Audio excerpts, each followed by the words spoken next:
This one, you guys, could be pretty emotional for me. Hello, my gorgeous ones. Welcome to Alicia Budget Beauty. My name is Alicia. Here on my channel, I love affordable fashion and beauty. I do hauls, tutorials, reviews, all sorts of fun stuff.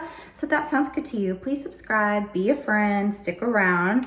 And today is going to be cathartic for me, maybe a little bit emotional.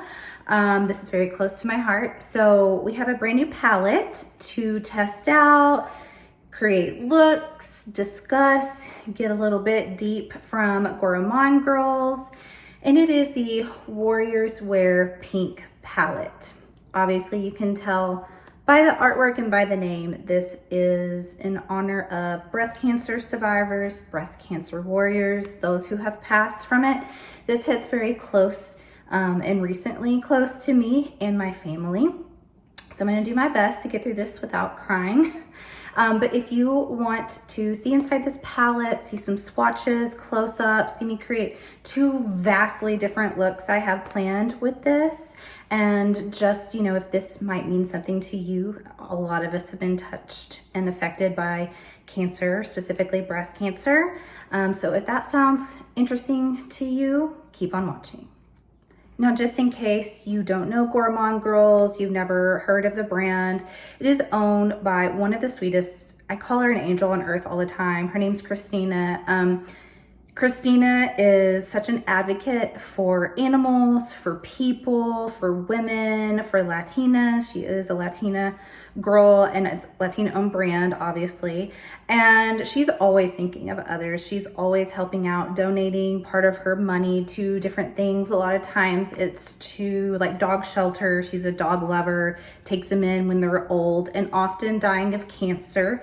She has lost several to cancer dogs of her own. So this palette though is in honor of Siria Soto. Now she is a creator.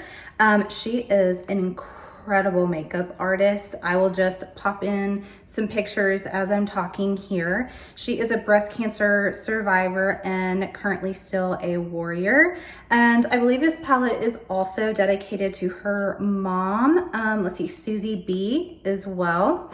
The cover is designed by Doodles by the Bunny. If you don't know her, she's so talented. She mocks up these you know, hypothetical palettes, and often specifically for well-known established brands, such as she does some for ABH. She's done mock-ups for Pat McGrath.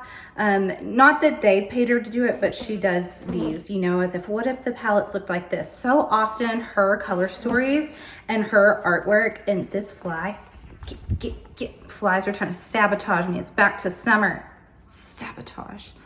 Sorry about that. Oftentimes her color stories and artwork is better than the actual, you know, ritzy brand out there.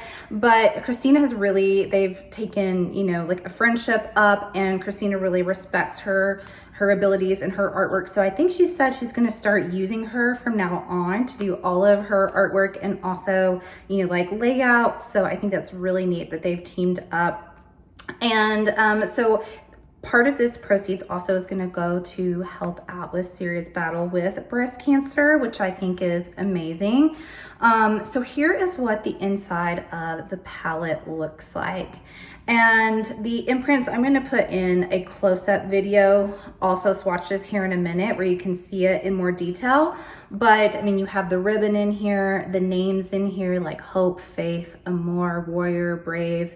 It has Susie and Siria, the mom and daughter names in here, Familia, Life, Tears, Darkness, Fighter. I mean, it's all themed around breast cancer. And I want to focus most on just honoring those who have passed and those who are currently fighting and those in the future that might over necessarily reviewing this palette. Although I can say after swatching this palette, it gave me more of appreciation for the color story, the quality.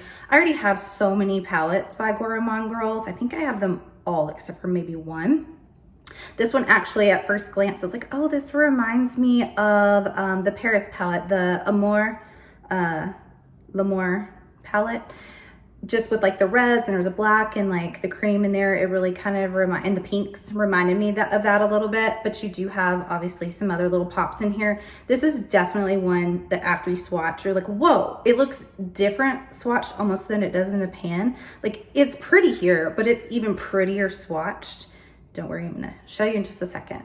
But I just really want to create some looks, talk a little bit about this, and encourage you to support and buy this just in support of, you know, those battling breast cancer, and that you know you can really specifically help one person who really deserves it. So now I'm gonna go ahead and insert the swatches and the close-ups, and then we will create 2 looks and chat a little bit.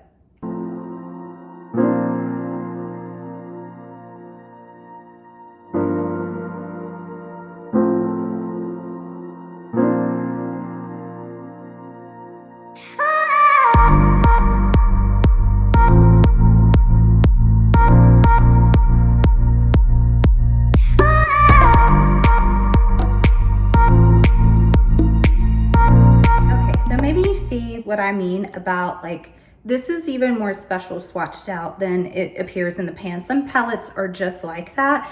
I mean, the shade Tears right here, if you just look in the pan, it just looks like a bright white, and you're really not sure what it does, but you can see in that swatch that it has like shifts of sparkles and like the pink, and it picks up like other colors around it, so it could pick up maybe purple and blue, and it's so sparkly and beautiful. Also, the shade Dreams is beautiful too. I mean, the duos and shimmers are always eye-catching. Familia has this gorgeous like bronze red shift that I'm like, oh, that's going on my eyes today for sure. So what I want to do is, how I swatched it out was different than how it's laid out in the palette a little bit. But I want to do like a deep dark eye, and then I want to do, you saw in the swatch, it kind of, there's like some mermaidy colors in here. I think you could do this palette for fall, spring, and summer for sure. You know, even like during Valentine's Day, if you don't have the Amour palette, then you could, am I saying that right? Why is my mind going blank on that palette's name? Say L'Amour. Oh my gosh. Okay. So my mind's a little bit, I mean, this is, like I said, it's a little emotional for me today. Let me just grab my brushes, and I'm going to be a little bit more just like chatty. I don't even think I'm going to explain what I'm putting on my eyes. I'll talk about it maybe at the end. I think I would rather, I'm trying to decide what brush to use. I think I'd rather just chit chat, let myself freely speak as I'm creating these looks. And then I'll tell you more about the shades later. All right, so why, I'm gonna scoot like a little bit closer here. So why this is emotional for me, some of you already know, and if you're new to my channel, obviously you wouldn't know. Maybe you're not even new, and I didn't speak about it a ton. I briefly mentioned on Instagram in a post, and then a couple of times in my stories, that my sister-in-law, Emily, who was my brother's wife, very recently passed away from breast cancer. And Emily was 45. She would have been 46 this August. And they would have had, I believe, something around like their 20, let's see, let me think. She would have been somewhere around their 25th or 26th anniversary. They got married really young in college. And I do have a niece and nephew. My niece is 18, my nephew is 14. So, you know, we lost Emily as a family. And Then my brother lost his wife, and, you know, my niece and nephew lost their mom. And this happened a couple of weeks before Mother's Day, this Mother's Day. And it's one of those things that maybe I'm still processing it some. I think because when you have a family member that has cancer and is battling cancer for as long, you know, several years, you see so many different phases. You see them go through, you know, the difficulty of the initial news and diagnosis. You see a lot of times that's when like survival mode kicks in, and there's like an adrenaline that can last even for years sometimes on like, we're gonna beat this, we're gonna fight this. And you see that warrior aspect to it. I mean, I love that about the name in here. That's really, really true. Anyone battling cancer is a warrior, because like they're in battle. They're literally in a battle every day. And just like a battle, there's days where there is defeat, and then there's days when there are victories.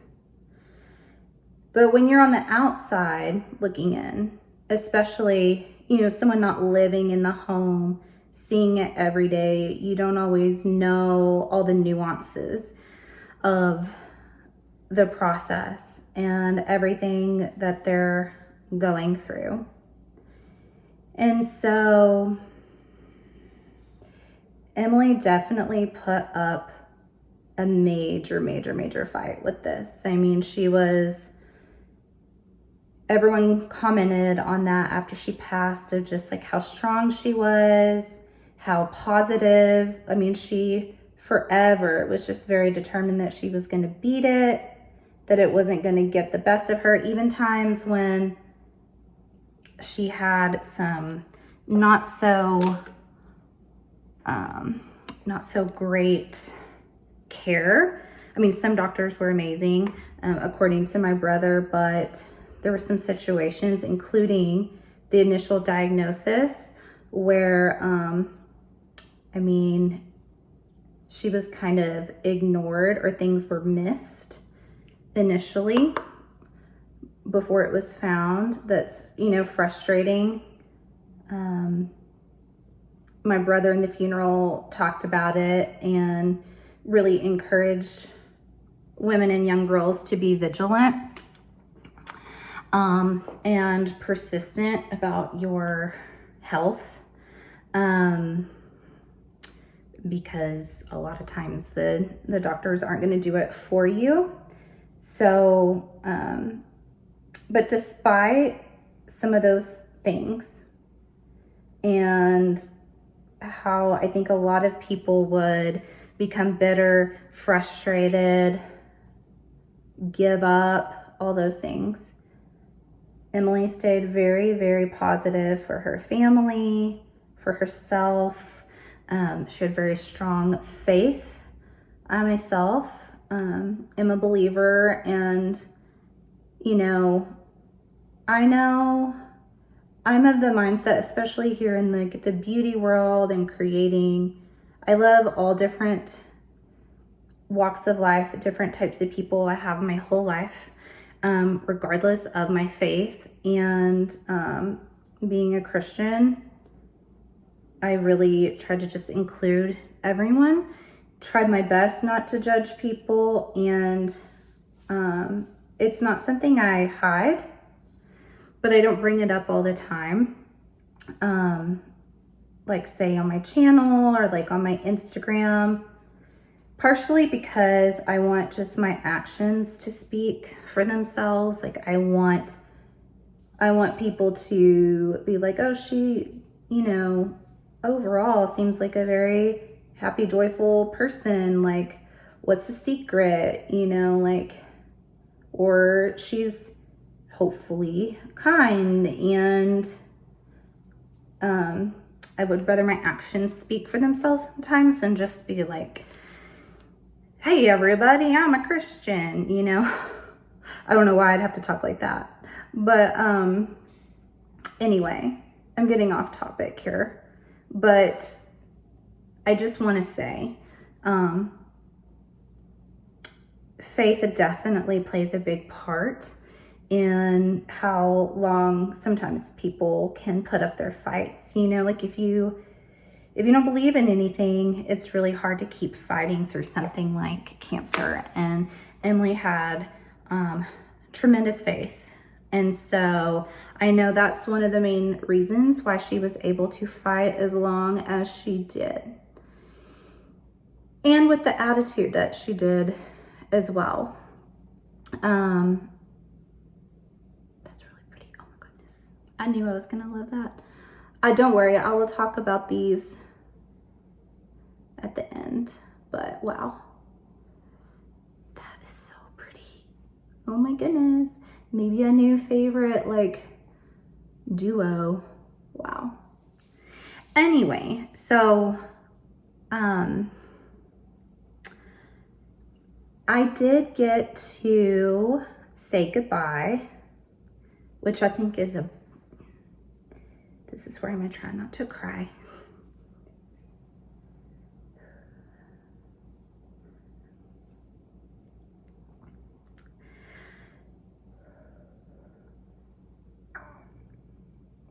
You just heard like a bubble in my throat. I think that's a huge blessing that not everyone is afforded or gifted.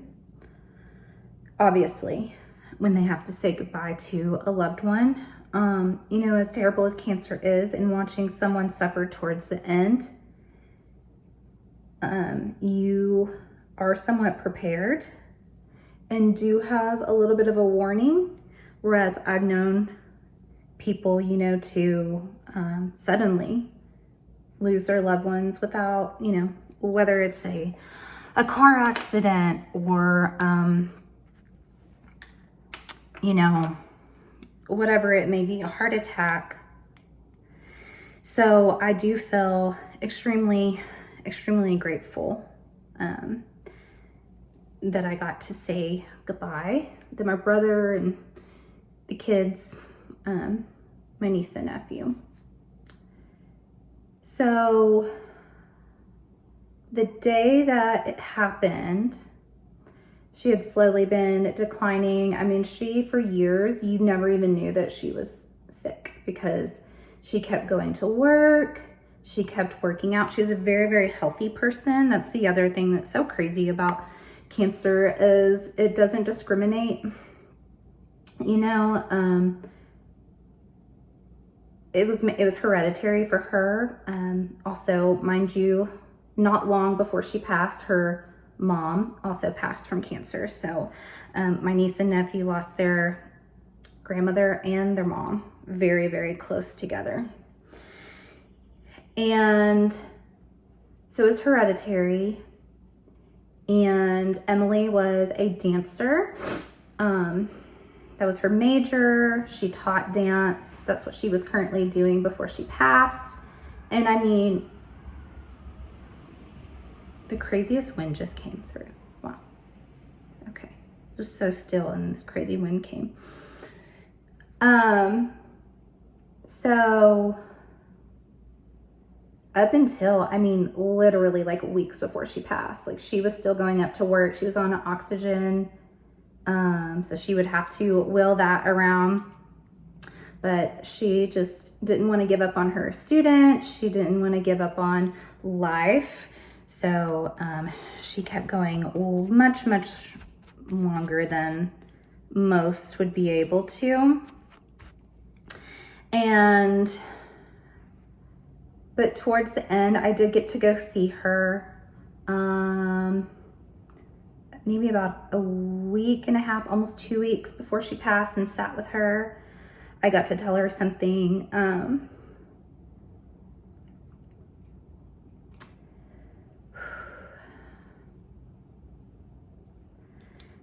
Sorry, you guys. I knew it was gonna happen though, it was inevitable. I got to tell her something really special that I know that she heard. My middle son is a lion lover. He loves lions. We call him Lilais. And she had given him one as a gift that was his little lovey. That's like his forever love is smaller, but this is like a bigger one. So we call him Daddy Lilai. And he always takes Daddy Lilai with him on tournaments, like away tournaments for baseball. That's his, like, no matter what, that's what he takes. And she didn't know that. And so before she passed, when I went to just go sit with her and just be with her, I got to hug her goodbye and tell her that.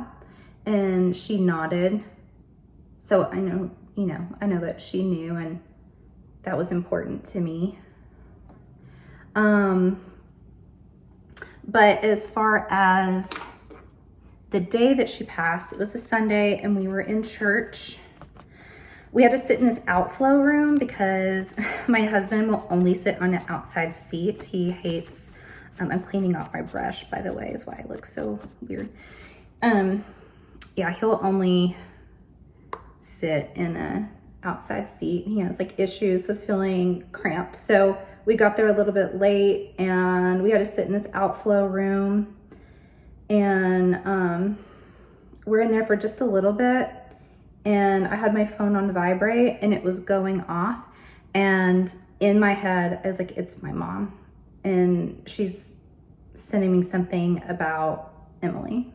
Like I knew because sometimes I'll even ignore my phone if I'm in church, even if it's vibrating, because I'm like, I know I'm not going to answer it, so why even pull it out? But I knew in my gut, so I pulled it out and saw I'd missed her call, and then I saw her text saying they don't think that Emily has much longer.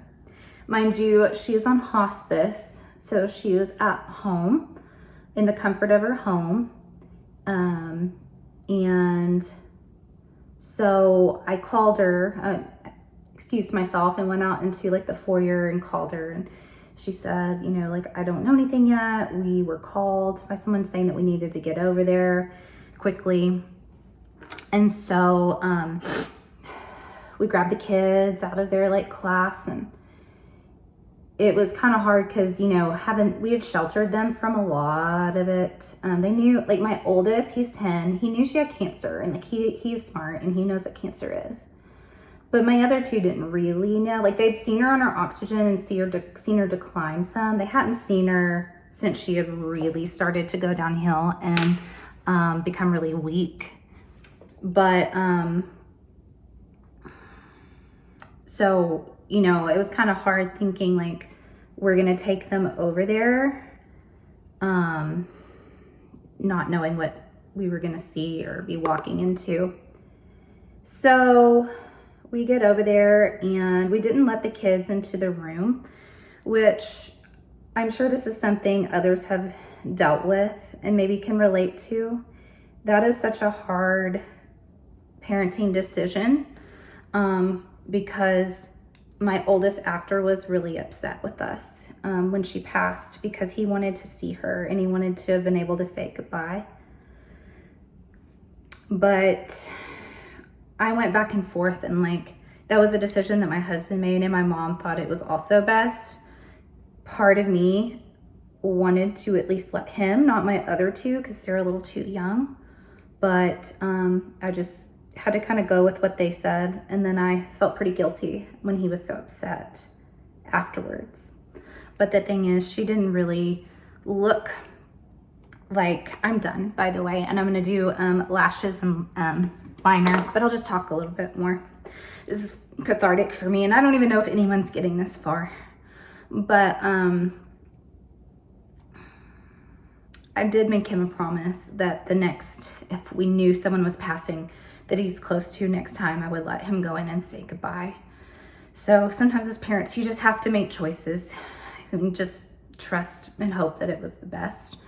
But we did get to go in. She wasn't conscious, but she was struggling breathing, and didn't look anything like herself at all. She was very athletic.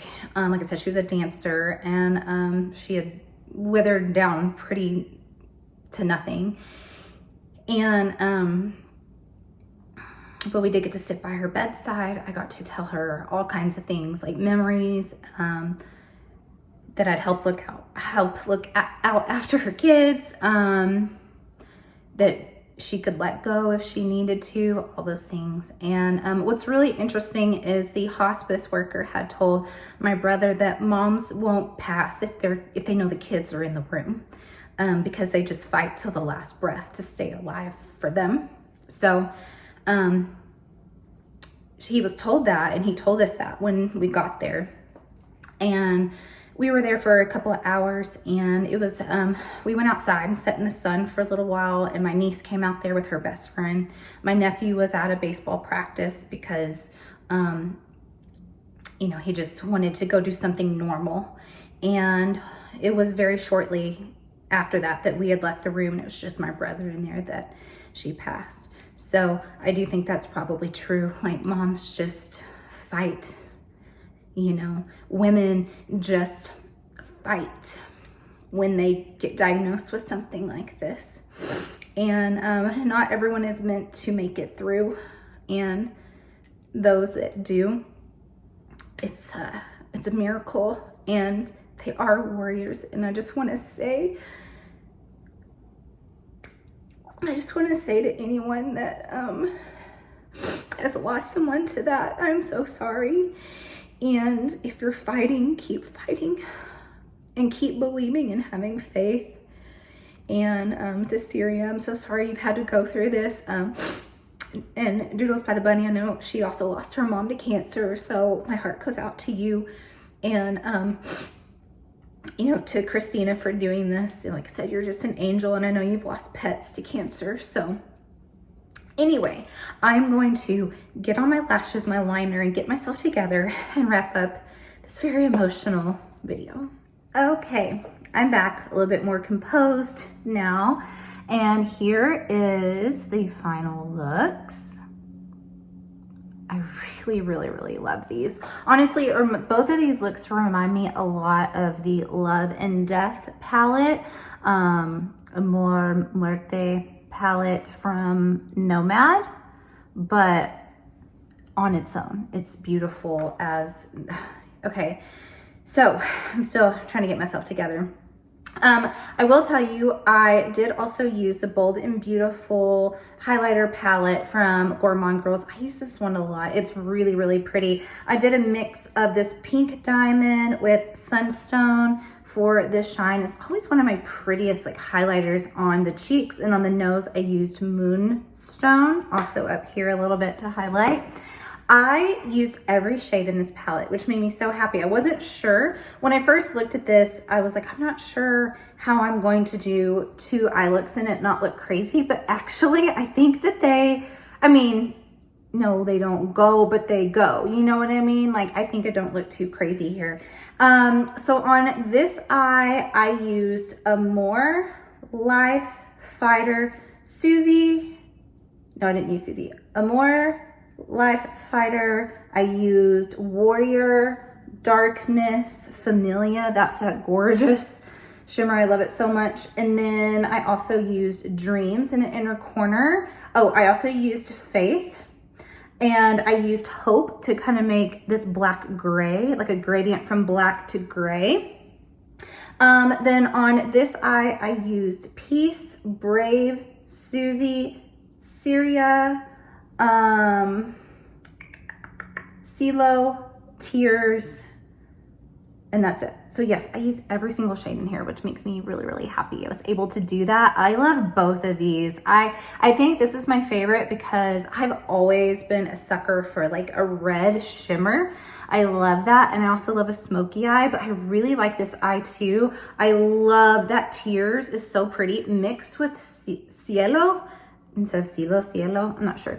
But I mixed those two, so pretty in that inner corner. So You guys, I think this color story is actually like, I think it's really, really pretty. I think it's really, really pretty. I think there's a lot of different combinations that you can do with it. And I think the artwork's beautiful. I think the cause is beautiful. You know, we have a choice of where our money goes for makeup, and often we're putting it in the hands of some pretty, like, let's face it, crappy people. If you buy this palette, you're helping out someone who's battling breast cancer, for one. You're helping out Doodles by the Bunny and Christina, Gourmande Girls, who are also really good people. And I think that should count for something. So I do highly recommend. I had no issues either with any of this. I think that the shimmers, the duos, the multi-chrome in there is gorgeous. The mattes are great. So this will be so special and dear to me. And I think Christina so much for sending it to me. I think y'all did an amazing job. This launches on the 19th, Monday at I think 7 a.m. Eastern, I believe. So I do have a code as well. It's Budget Beauty if you want to save the 10%. And keep up the good fight. Keep up the good fight, and pray for those who have who are fighting and who have lost. So, and that's it, you guys. As always, have fun shopping. Budget shopping. Bye.